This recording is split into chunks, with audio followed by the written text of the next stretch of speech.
Lockdown से पहले गीता के घर का नजारा कुछ ऐसा था कि रोहन ऑफिस जाता था और शिविन स्कूल। जिनके घर से जाने के बाद गीता काम खत्म करके बाकी समय आराम करती थी। लेकिन लॉकडाउन के बाद ऑफिस और स्कूल घर में ही खुल गए और इससे गीता का हाल वो तो आपको देखने में ही मजा आएगा।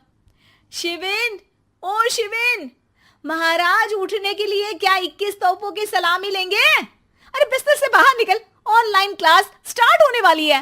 अरे तुम भी हद करती हो, स्पीकर की तरह चिल्लाने की क्या जरूरत है? दिख नहीं रहा मेरी कॉन्फ्रेंस चल रही है। अब कैमरा और स्पीकर ऑन कर रहा हूं, मुझे कोई शोर नहीं चाहिए। इस पर जैसे ही रोहन लैपटॉप का कैमरा और स्पीकर ऑन करता है तभी कुकर की सीटी बजती है। करा लो अब इसे चुप। लॉकडाउन नहीं हुआ, मेरी मौत का फरमान जारी हो गया। दोनों बाप बेटे ने नाक में दम किया हुआ है। ऐसा बोलकर गीता वहां से शिविन के कमरे में पहुंच जाती है, जहां शिविन अभी भी सो रहा होता है। ओ आलसी, अब अगर 5 मिनट में नहीं उठाना तो आज तेरा गेम और यूट्यूब कैंसिल। माँ की बात सुनकर शिविन बिना 1 मिनट गंवाए उठ खड़ा होता है। उठ गया, अभी नहाकर भी आता हूँ। ये नाटक कहीं और, मुंह पर गीला कपड़ा मार और पढ़ने बैठ। शिविन की ऑनलाइन क्लास स्टार्ट हो जाती है, जिस पर गीता उसे वहां बिठाकर रसोई में चली जाती है। थोड़ी देर में उसे कमरे से कुछ आवाज सुनाई देती है, जिसे सुनकर वो कमरे में वापस आती है। हाय राम, तुझे क्लास अटेंड करने के लिए बोला था, कैमरा ऑफ करके बिस्तर पर नाचने के लिए नहीं बोला था। मम्मी मुझे कुछ समझ नहीं आ रहा, आप बाद में पढ़ा देना ना। वैसे भी अटेंडेंस तो लगी गई है। हाँ हाँ बेटा, जरूर बन जा। तू अभी से हम सबका बाप बन जा। अरे नहीं मतलब कहाँ से लाते हो इतना दिमाग, और पढ़ाई करते हुए ये चला कहाँ जाता है? नाइस क्वेश्चन, दिमाग से पूछकर बता दूंगा। शिविन की बातों से परेशान होकर गीता उसे मारने के लिए जैसे ही आगे बढ़ती है तभी वो कमरे से बाहर भाग जाता है। अब शिविन आगे आगे और गीता हाथ में चप्पल पकड़े उसके पीछे पीछे पूरे घर में दोनों घूम रहे होते हैं। इसी बीच वो रोहन के पास पहुंच जाता है और शिविन को मारने वाली चप्पल रोहन के लैपटॉप पर जाकर गिरती है। ओए माँ!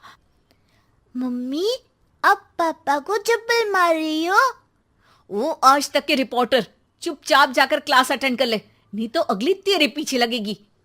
इस पर शिविन वहां से चला जाता है, जिसके बाद रोहन गीता से कहता है, इस सर्कस के लिए कुछ बोलना चाहोगी?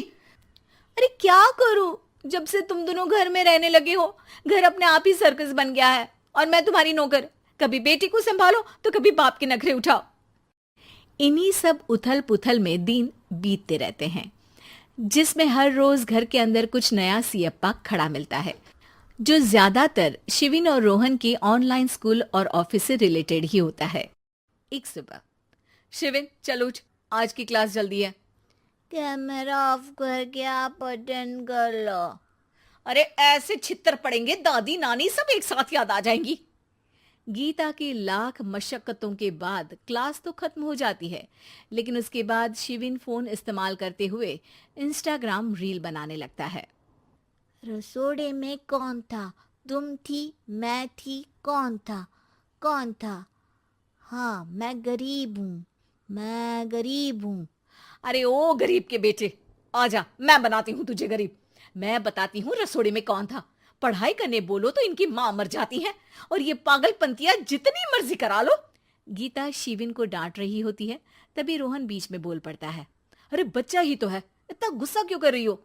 बेटे का साथ देने की इसी एक कोशिश में अब शिविन के साथ साथ रोहन भी गीता के गुस्से की सूली पर चढ़ जाता है।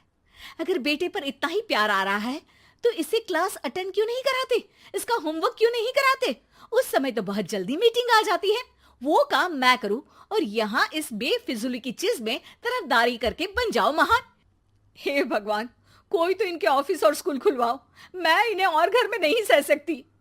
अरे कुछ और मांग लेती, क्योंकि तुम्हारी ये विश इस साल तो पूरी होने से रही, कोरोना। हाय नास पिटे ने जिंदगी ही बर्बाद कर दी। खाए कोई पचाए कोई, कल मुझे चुन चुन कर सबको मेरी बद्दुआ लगेगी।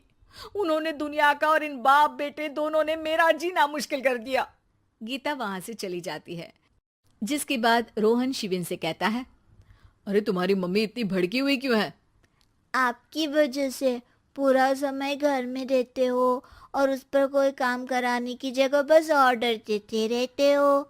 अच्छा बेटे, सारा इल्जाम मुझ पर, पूरा दिन तो वो तुम पर ही चिल्लाती है।